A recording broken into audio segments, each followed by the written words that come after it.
Timothy. Thank you so much for being here today. We're super excited to get to interview you. I would love if you could introduce yourself. Yes, thank you so much for inviting me on. My name's Tim Hughes.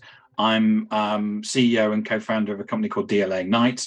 And my background is I've been in sales for 25 years and mainly in the business-to-business enterprise space. Love them. What are your books about? I've written 3 books. The first one came out in 2016, and it's about how an organization can use social media to sell. So my third book actually is, which is just out, is a second edition of that. So the first edition has 187 pages, and this second edition now has 306. So I've actually completely rewritten it because so much has changed since 2016. Really, it's about how it explains how the world has changed. The fact that, we've met through social media, we're having this conversation now, and we know that the data shows that the modern buyer has made a similar transformation in terms of they've moved from analog or the physical world into the digital world because of the changes that took place through the COVID-19 pandemic. We got used to going online, and I remember when things first started, we wouldn't have, or a lot of people didn't know how to use Zoom like this. Now it's a kind of a matter of fact. We're used to it. Everybody knows what the word Zoom means, or Teams, or whatever. And so that's what that one's about. The second book I wrote is a book called Smarketing: How to Achieve Competitive Advantage Through Blended Sales and Marketing. And what that is, there was a lot of talk way back in 2017 about merging sales and marketing departments. What is there a way that we could do that? And I just got fed up with the fact that people just kept asking the question and there wasn't an answer. So 3 of us, Adam Gray, who's my business partner, and Hugo Witcher, who's still in corporate, wrote this based on a case study that we had of an organization that had bought a sales and marketing team. They didn't merge it, but they basically brought them closer together. And we wrote this on the back of that. So it takes you through why you should do it, how you should do it, how you measure that, what that means, etc. The pitfalls or the some of the challenges that you will find, and that's what that's about. Amazing. Love that. What inspired you to write your books?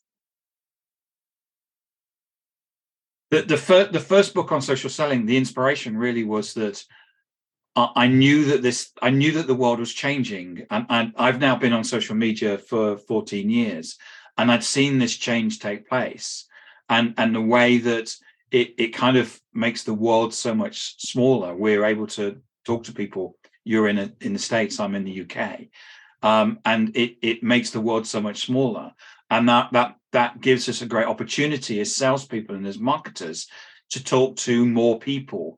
Not in a way that we go out and spam them, but in a way of forming conversations and having conversations with people, just like we're doing here.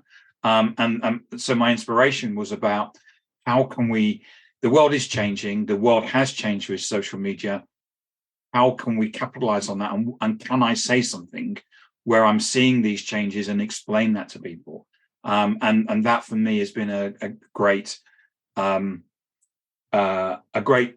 something that I actually enjoy, is seeing the fact that people are changing, and I've been able to change the world with those books. Love that. When you were writing your books, who were you thinking of when it comes to who your books are for?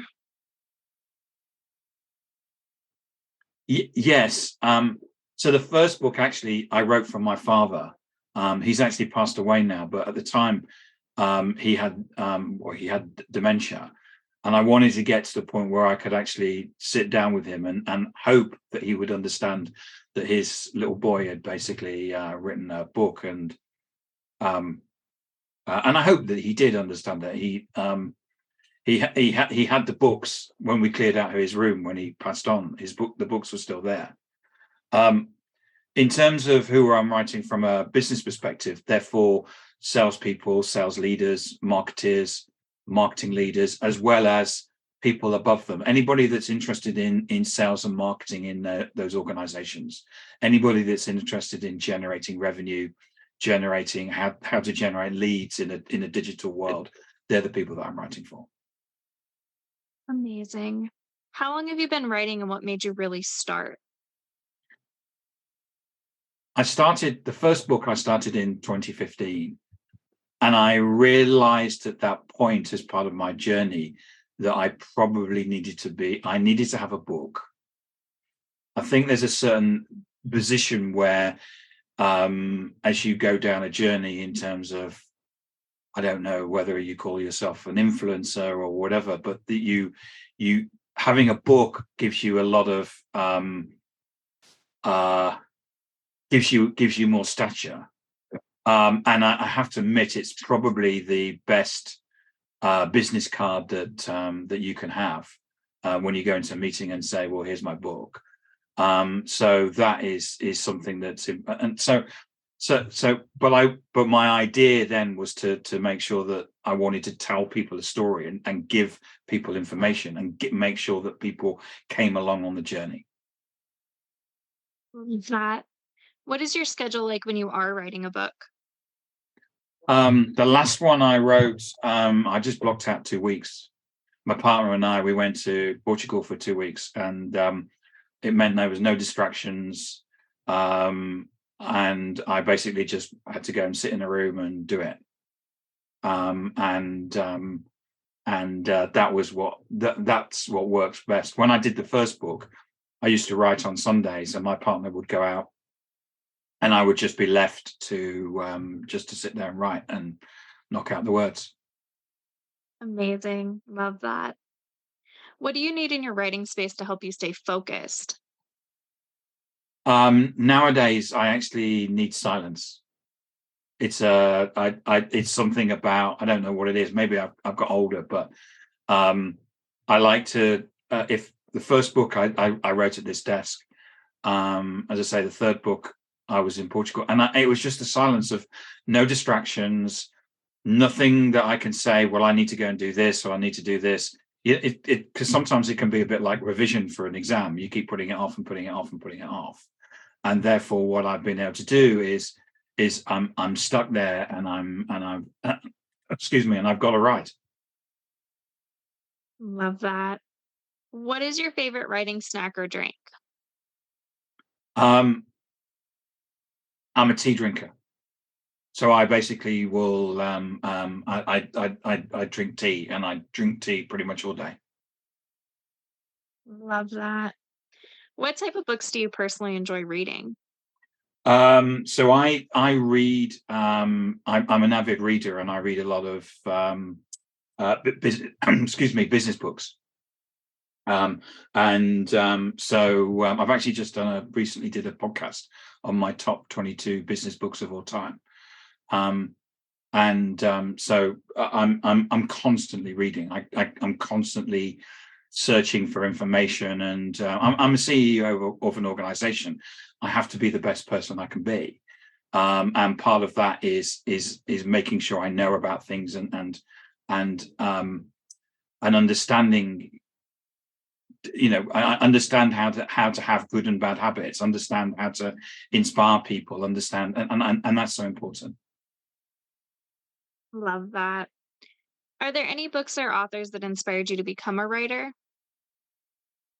Probably someone like Seth Godin was one of the first marketing books that I read, and that was 22 years ago. Permission Marketing, and even today, he's one of the very few people that I subscribe to in terms of information.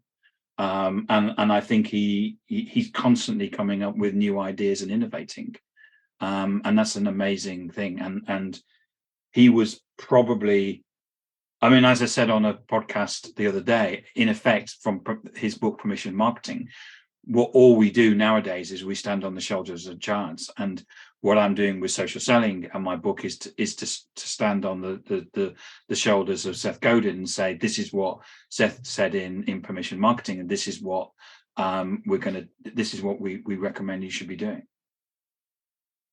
Love that. What type of books did you read growing up? Did you have an all-time favorite? Um, I um, I read a lot again when I was growing up. Um, I There was a number of books that so whenever when we were in English at school, they kind of said that here's a set of books that we can have, and I would basically just go and read them. So there'd be like Neville Shute and people like that, and I would read those books. And I remember like coming out like at the first term or something, and I've read them all. And So there was lots of books that I enjoyed. Love that. On the other side of that, now as an adult, do you have a favorite series or author that if they come out with something, you're going to automatically grab it? Brené Brown, yes. I read Dare to Lead, and then um, I then went backwards in terms of all of the books that she wrote. And the moment that she comes out with something, I buy it. Love that. What would you tell someone just starting out with reading again? It depends where they are in their life. My niece came to me and said, um, "What should I read?" And she's never been a big reader. And my recommendation at that point was to go for something like a J.K. Rowling book, just something straightforward, or even just a magazine. Um, and So if they were just starting to read, just something very very simple. Whereas I think that they then have to find their own level in terms of, are they looking to read fiction or are they looking to read nonfiction? There's lots of good nowadays. There's lots of really good fiction books out there, all kinds of different styles, and books that are some are easy to read and some are hard to read, and it's about trying to find those books and actually working on those books. Love that. On the other side of that, what would you tell someone just starting to write their own book?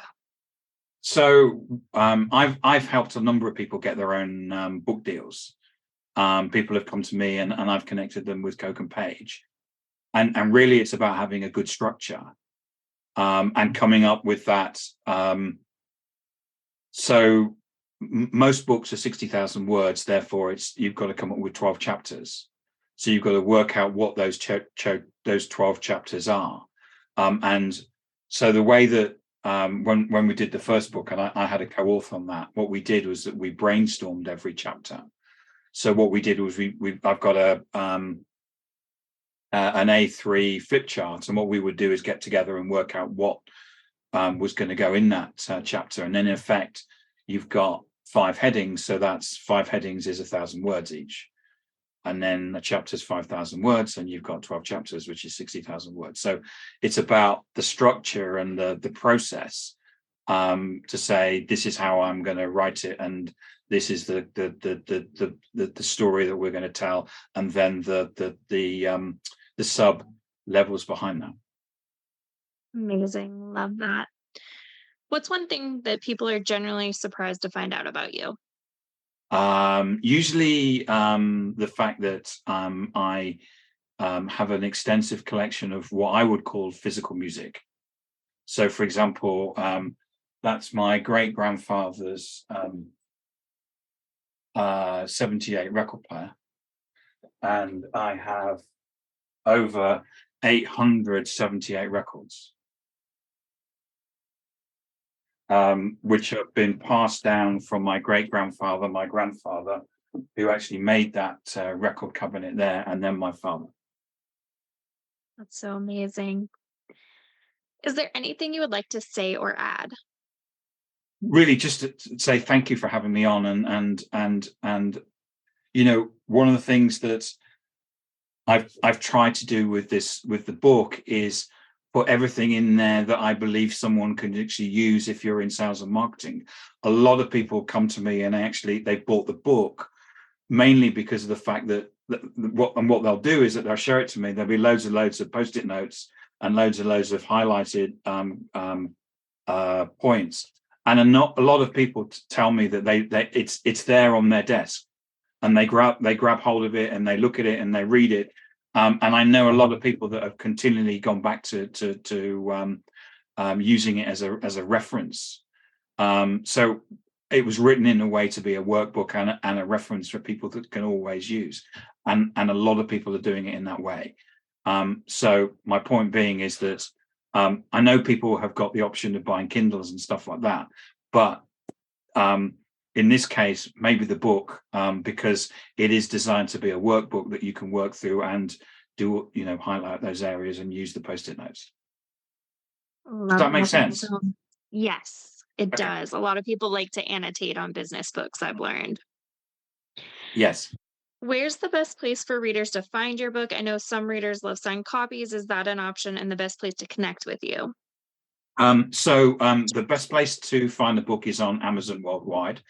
It's really difficult to sign a copy, which is because I'm totally reliant on Amazon warehouses wherever they are.